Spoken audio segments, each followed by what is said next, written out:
Bismillahirrahmanirrahim. Assalamu alaikum dear students of class 5. How are you all? Hope you will be fine and enjoying good health in these days. In the previous lecture we have discussed distributive property. In this video we will learn Demas rule. Today our topic is Demas. For solving mathematical sentences with two or more than two operations, we must follow DMAS, Demas rule. D stands for division, M is multiplication, A is addition and S is subtraction. Order of operations are followed when solving these sentences with whole numbers. Let's take an example. In the first step we have to solve division according to the Demas rule. Here 6 is divided by 3.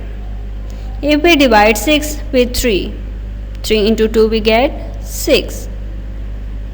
We will write 14 plus 7 as it is and this multiplication symbol.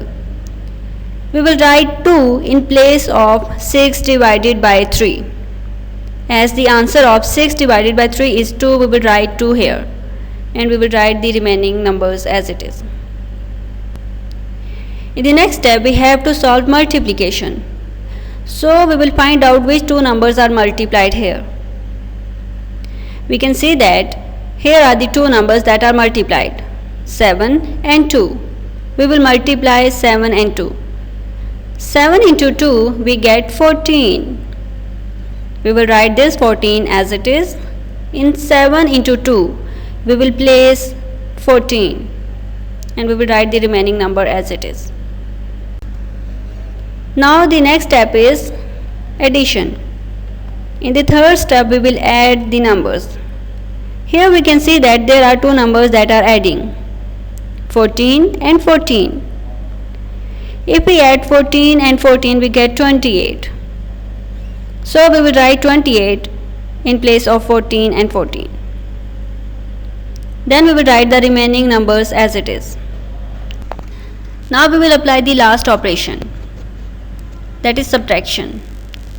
We will subtract these two numbers.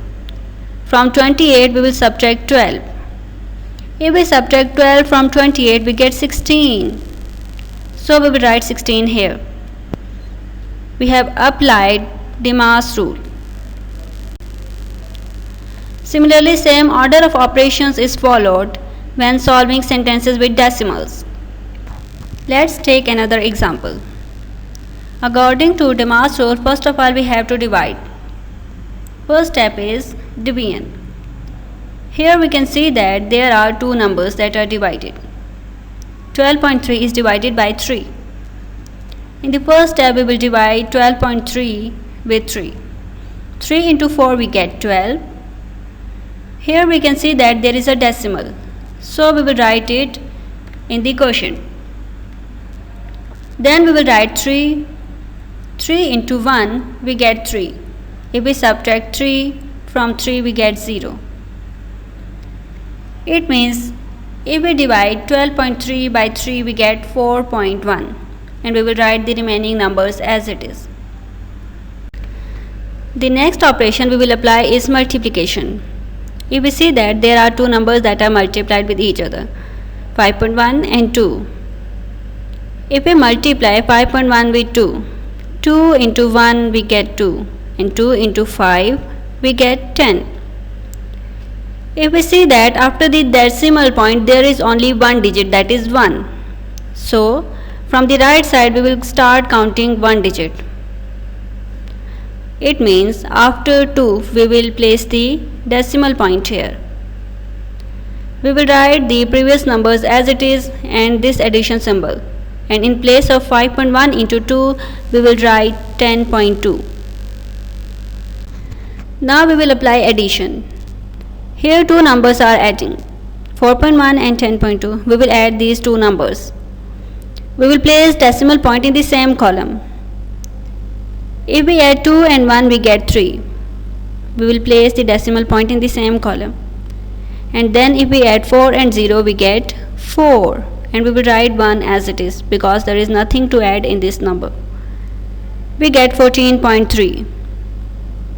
If we add 4.1 and 10.2, we get 14.3. Now we will apply Demar's rule on fractions. If we see that the first operation to be solved is division. 4 by 7 is divided by 4. If we see that 4 is in numerator and there is nothing in denominator, we can say that when there is nothing in denominator, there is 1 in denominator. Now we will apply division. We will convert it in multiplication. And when it is converted in multiplication, we take the reciprocal of the next number, that is after this symbol. The next number after this symbol is 4 by 1. When we will take its reciprocal, we will get 1 by 4. And then we will add the remaining number 5 by 3 in it. Now we will cancel out these 4s. As there is 1 by 7, we will write it in the fraction. And there is 1 by 1. And we will add 5 by 3. Now if we multiply 1 into 1, we get 1. In denominator there is 7 into 1, it makes 7. So we will write 1 by 7, 1 in numerator and 7 in denominator. And then we will write the remaining fraction. For addition of fractions, the denominator should be same. We write equivalent fractions with the same denominator. If we multiply 7 with 3, we get 21. We will multiply this number with its numerator, that is 1. We will multiply 1 with 3. Here if we multiply 3 into 7, we get 21. And we will multiply this 7 with its numerator, that is 5. 5 into 7. So if we multiply 1 and 3, we get 3. If we multiply 3 and 7, we get 21. If we multiply 5 into 7, we get 35. And 3 into 7, we get 21. As the denominator is same, we will write it once. In numerator there is 3 and 35 and they are adding. So we will add 3 and 35. If we add 3 and 35, we get 38. In denominator there is 21. So the fraction is 38 by 21. In this video we have discussed Demar's rule. In the next video we will learn Widmar's rule. Take care of yourselves. Allah Hafiz.